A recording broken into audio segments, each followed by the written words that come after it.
Hello বন্ধুরা, আমি আজকে একটি নতুন ভিডিও নিয়ে হাজির হয়েছি আপনাদের সামনে।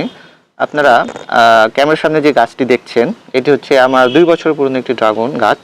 আমি এই গাছটি রোপণ করেছিলাম একটি বস্তায় আমি গাছটি রোপণ করেছিলাম। এতে অনেক সুন্দর, কিন্তু আমি 2 বছর প্রচুর ফল এই গাছ থেকে আমি পেয়েছি। এবং আপনারা যদি দেখেন প্রচুর ডালপালা হয়েছে।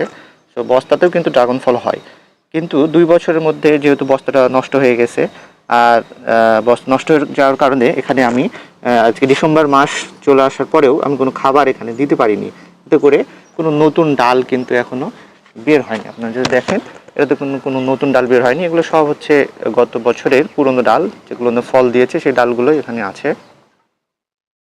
কিন্তু আমার অন্যান্য গাছগুলো যেগুলো আমি খাবার দিয়েছি, সেগুলোতে কিন্তু আপনারা দেখবেন অনেক সুন্দর কুশি হয়েছে এবং অনেক ভালো কিন্তু গ্রোথ হয়েছে গাছগুলোর। যেই নতুন ডালগুলো কিন্তু পরবর্তী বছরে ফল দেওয়ার জন্য অত্যন্ত গুরুত্বপূর্ণ। তো যেহেতু এই গাছটি এখনও নতুন ডাল দেয় নাই, সো আমি এটাকে রিপোর্ট করার জন্য আজ কিছু ব্যবস্থা গ্রহণ করছি। আপনারা দেখবেন এই গাছের গোড়ায় যে এই পাশে যে মাটিগুলো দেখছেন, এগুলো এই গাছের গোড়ার মাটি। এই মাটিগুলো আমি এখান থেকে সরিয়ে নিয়েছি। এখন গোড়ায় শুধুমাত্র জড় সামান্য পরিমাণ মাটির দলাটা আছে। আমি এখন এটাকে নতুন ক্যারেটে আমি স্থানান্তর করব, একটি নতুন ক্যারেটে দিব। এই ক্যারেটের মাটি আমি তৈরি করেছি।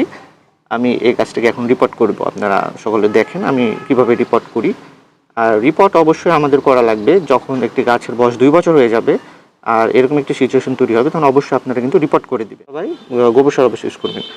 আর গোবর সারের সাথে আরেকটি অত্যাবশ্যকীয় একটি উপাদান যেটা অবশ্যই ইউজ করবেন, সেটা হচ্ছে যে হাড় গুঁড়া হচ্ছে ফসফরাসের একটি উপাদান।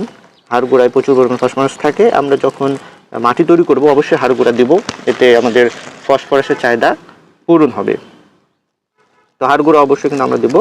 আমরা একটি ক্যারেটে যদি আমরা করি, কিংবা 20 লিটারের বালতিতে যদি আমরা মাটি 20 লিটার বালতির জন্য যদি আমরা মাটি রোপণ করি, তো সেক্ষেত্রে আধা কেজি অবশ্যই আমরা হাড় গুঁড়া দিব। আর আপনারা যদি শিংকুচি দিতে পারেন অবশ্যই ভালো, তবে শিংকুচি না দিলেও কোনো সমস্যা নাই, কারণ শিংকুচি হাড় গুঁড়া এগুলো প্রায় সিমিলার অনেকটাই। তো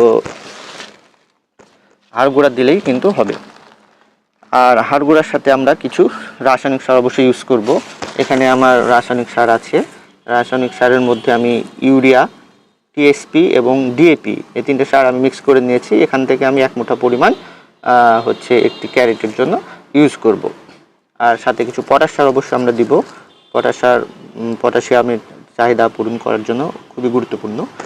আর যেহেতু আমরা পচা গোবর সার ইউজ করব, এখানে অনেক পোকামাকড়, অনেক পিঁপড়ার ডিম, অনেক মাকড়ের ডিম, অনেক কিছু থাকে, অনেক খারাপ উপাদান থাকে। তো এগুলোকে মেরে ফেলার জন্য আমাদের হচ্ছে সানফুরান বা ফুরাডান, এই ফুরাডানটা আমি সবসময় বলি, ফুরাডান অবশ্যই ইউজ করতে হবে।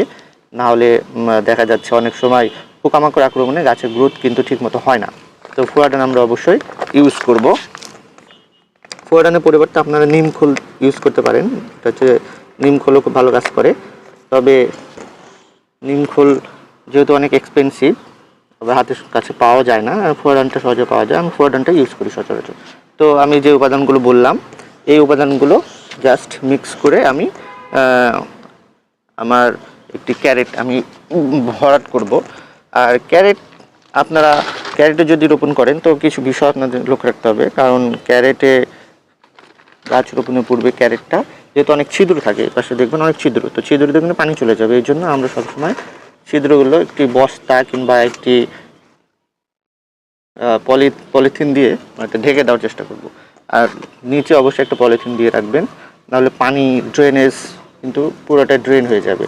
তো এই জন্য আমি নিচে একটি পলিথিন ইউজ করেছি। তো এভাবে আপনারা মাটি তৈরি করবেন। তো আপনারা সবাই দেখেন, এই গাছটি আমি রিপোর্ট করে দিলাম। এখন সুন্দর একটি পটে আমি গাছটি রিপোর্ট করে দিয়েছি, একটি ক্যারেটে।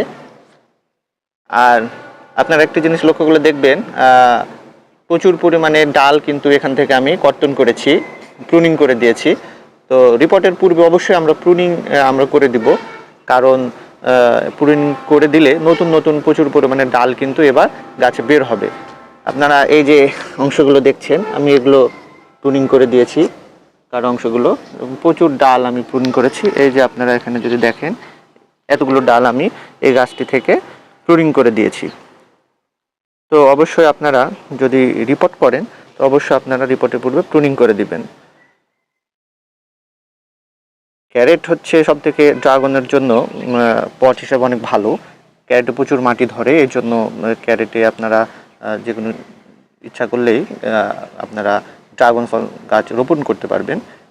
তো আমি এভাবেই আমার গাছটি রিপোর্ট করে দিলাম। আপনারা সবাই চেষ্টা করবেন আপনাদের পুরনো গাছগুলো, যে সকল গাছে দেখবেন পুষ্টির চাহিদা কম কিংবা গ্রোথ হচ্ছে না, 2 বছরের বেশি হয়ে গেছে, সেই সকল গাছগুলো আপনারা অবশ্যই রিপোর্ট করে দিবেন। তো এতক্ষণ সাথে থাকার জন্য ধন্যবাদ সবাইকে।